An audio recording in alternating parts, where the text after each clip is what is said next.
Accounting principle के अंदर एक बहुत इंपॉर्टेंट कॉन्सेप्ट है जिसको हम बिजनेस एंटिटी कॉन्सेप्ट के नाम से जानते हैं।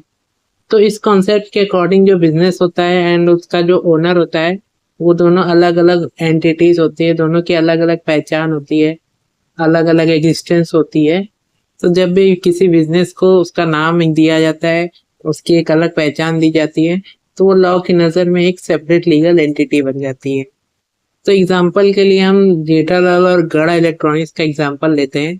तो जेठालाल भले ही गड़ा इलेक्ट्रॉनिक्स के ओनर हैं, मगर गड़ा इलेक्ट्रॉनिक्स एक उसकी एक अलग पहचान है, जिसकी वजह से जेठालाल और गड़ा इलेक्ट्रॉनिक्स दो सेपरेट एंटिटीज हैं।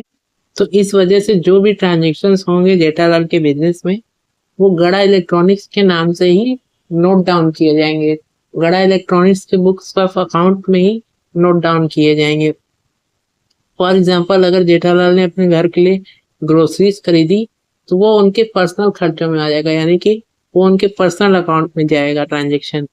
और अगर जेठालाल ने रेंट पेड किया है गोडाउन के लिए, तो वो जो है गड़ा इलेक्ट्रॉनिक्स के नाम से फाइनेंशियल स्टेटमेंट ऑफ बिजनेस में जाएगा।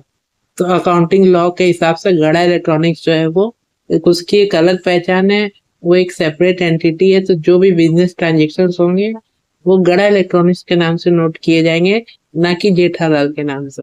तो ये था बिजनेस एंटिटी कॉन्सेप्ट, जहाँ पर ओनर और बिजनेस की एक सेपरेट एंटिटी होती है एंड जो भी ट्रांजेक्शन होंगे वो बिजनेस के नाम से होंगे, ना कि ओनर के नाम से।